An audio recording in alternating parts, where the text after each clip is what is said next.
ebyasoose okuyitingana ku mitimbagano egy'enjawulo nga biraga bannamagye bano abakuuma munnamagye yaganyuka Major General Matayo Kyaligonza nga basikaasikanya omusirikale w'ebidduka ono nga ye Sergeant Esther Namaganda. Oluvannyuma byaddiriddwa akatambi omuwulikika ng'omusirikale ono Sergeant Esther Namaganda abuuza lwaki yabadde akubiddwa.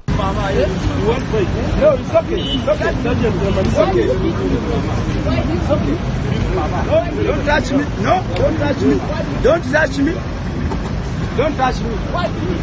Don't touch me. Mukwogerako ne Major General Matayo Kyaligonza munnamagye yaganyuka nga kati ye mubaka wa Uganda oba ambassador mu Burundi ategezeza BBS Telefina nti Sergeant Esther Namaganda bw'abadde asaana okukubwa amasasi newankubadde nga tatubulidde ensonga. Muleko olugambo manye mugenda musasa waje ebintu toliko owulira sayidi ezo oli mu kwonoona oli mu biseera by'abantu abantu okukima abasirikale abatakubya muntu amasasi abadde asaana nakumutta busu kati oli mu kugira ndagala kubitegeera otegeera okoleko. It's not good. Muli mutandika okurespecting security forces. Kakati bwe bandibadde balwanye ne bakuba amayinja mwandikozeko budyuka nga bamaze okukuba amayinja emotoka bagyasizza notandika okugamba nti bakubya amayinja toripootinga positive news bugambo bwereesi. Munnamawulire Peter Otey ng'akolera mukutu ogwa UBC eyabaddewo nga bibaawo nga naye yayisiddwamu kumpi atubuulidde nga bwe byabadde era nga bwe tumufuunidde abadde awa statement ku poliisi y'e Mukono.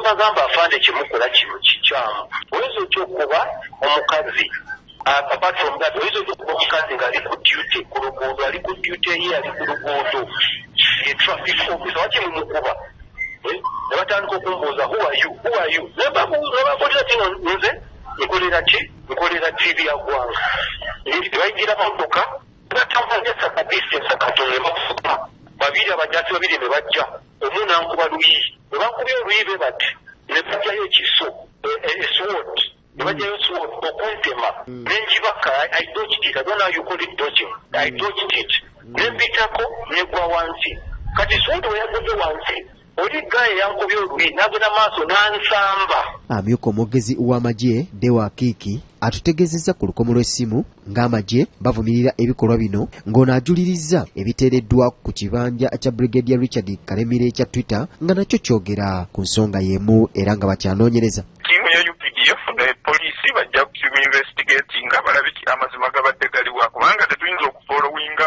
obutwitter tuyinza okumanya kiki ekibaddewo ng'ebyo byonna tebinnabaawo. So engeri gye tukolamu ebintu bwe kulaba nti investigations weziri amazima gaveeyo then ne mumanya kiki ekiddako naye nga UPDF ekintu ekyo twakikonda eminze dda walabye mukulu Karemera ayogerera amagye already yakikonda eminze. Major General Matayo Kyaligonza y'omu ku bakola ekisoboka okuleeta gavumenti ya NRM mu buyinza era nga ye ssentebe wa NRM mu bugwanjuba bwa Uganda nga kati ye mubaka wa Uganda mu Burundi. Emirundi mingi Kyaligonza azaawulikika mu mivuyo gy'ettaka ng'agobaganya abantu nga ne mu bitundu bye bwayise wetwogerera waliwo omutuuze gwagugulana naye. Mark Jackson Kasule, BBS Telefina, Gambuze.